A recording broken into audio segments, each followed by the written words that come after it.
You know, every organization has a playbook. And I'm not talking about the official employee handbook they give you on day one. I'm talking about the other part, the unwritten part, the secret manual for how things really get done.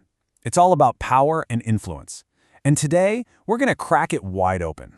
So let's just start with the biggest question, right? Because this is at the core of everything. Have you ever felt like you're following all the official rules, doing everything by the book, but you're still not getting anywhere? Well, that's because the official rules are only half the game. The other half is all about these invisible currents of influence that really shape every single decision. Okay, so before we can even begin to understand the entire organization as a machine, we have to zoom way in.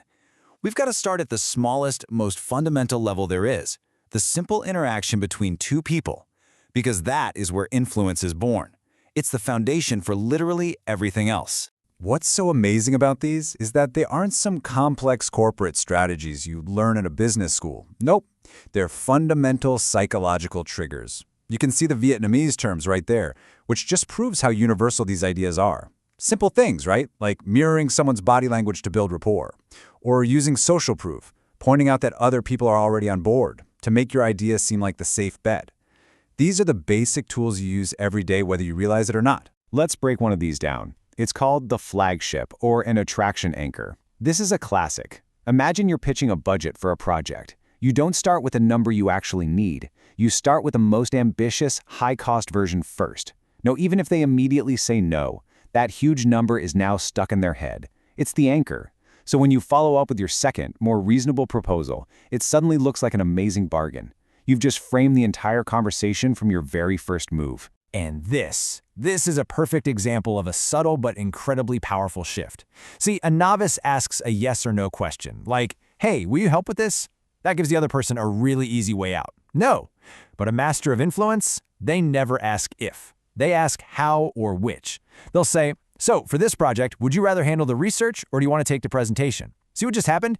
The yes is already assumed. We've skipped right past it and are just figuring out the details. Total game changer. All right, so now that we have a sense of those one-on-one tactics, let's zoom the camera back out. Let's look at how all this fits into the formal, visible structure of an organization. This is the part of the playbook that everybody sees. It's the official blueprint for how things are supposed to work. This probably looks pretty familiar to a lot of you. It's the classic blueprint, right? It's the logical flow you learn about. You start with a big why, your strategy. Then you build out the who and the what. That's organization and planning. Then you define the how. That's operation. And finally, you just get it done. Execution and evaluation. It looks so neat, so linear, and it makes perfect sense on paper. And inside that machine, power is officially handed out in a very clear way. Up at the top, you've got the strategic layer, the leaders deciding where the ship is headed. Then, in the middle, you have the tactical layer, the managers figuring out how to best use the crew and supplies. And down at the bottom, you have the execution layer, the folks who are actually rowing the boat. It's all very clear, defined, and hierarchical.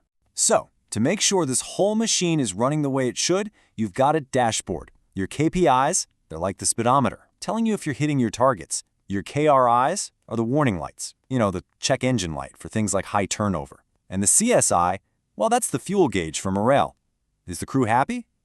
It's all very neat, all very quantifiable. But here, this is where the official playbook just ends, and the secret one begins. Because we all know that the person with the biggest title isn't always the most powerful person in the room, which leads us to the real question, what's going on in the shadows of the org chart? What governs that power? All right, welcome to the game of power. This is where we step away from the clean, systematic flowcharts and we dive headfirst into the messy, pragmatic, and often political world of how humans actually operate. This is where things get really interesting. This ancient principle is it's the core of what it means to be a sophisticated leader. It basically means you are two things at once. On the surface, you are flexible, you are understanding, you are humane, but underneath it all, you have a spine of steel. You have firm principles and consequences that are non-negotiable. It's about being warm, but not weak, firm, but not a dictator. And of course, in this game, there are some classic moves. Is your team divided? Well, nothing brings people together faster than a common enemy, a rival company, a tough deadline. And information? Well, information is the currency of power. Controlling who knows what and when they know it, that's a huge lever of control. And a strategic leak? It's the perfect way to test a controversial idea without officially putting your name on it. This one is just so powerful. Public reward, private punishment. Think about the psychology here. When you praise someone in public, you're not just making them feel good. You're showing everyone what success looks like. It boosts morale for the whole group. But criticism, you do that in private. Because the goal is to correct behavior, not to humiliate a person. It's about fixing the problem, not shaming the individual. See, the ultimate goal for the smartest players isn't just to grab power. It's to maintain stability. A triangle of power, for instance, like having 3 VPs who have to compete and cooperate, prevents any one person from getting too dominant. You rotate people through key jobs so they don't build little empires. And, crucially, when you win a political fight, you always give your opponent a way to walk away with their dignity. Because today's rival could be tomorrow's most important ally. So, we've looked at the official machine, and we've looked at the unofficial game. True mastery isn't about choosing one or the other. It's about understanding how to make both systems work together at the same time. At the end of the day, it really all comes down to this. Every organization is running 2 operating systems at once. You've got the formal OS, that's the org charts and the KPIs, and then you have the informal OS, the network of relationships, influence, and politics. If you ignore either one of them, it's a recipe for disaster. The best leaders are fluent in both.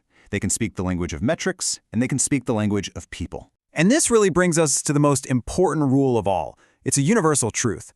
Power comes with responsibility. Learning this playbook, both the official parts and the hidden parts, isn't just a toolkit to help you get ahead. It's what's required for responsible leadership. This knowledge gives you the power to build organizations that are not only more effective, but healthier and more resilient for everyone. So as we wrap up, I'm going to leave you with this question. Tomorrow, when you're at work, I want you to just watch. Look past the official charts and project plans. Listen to the real conversations. Watch how decisions actually get made. Now that you've seen the playbook, which rules do you see being played out right there in front of you?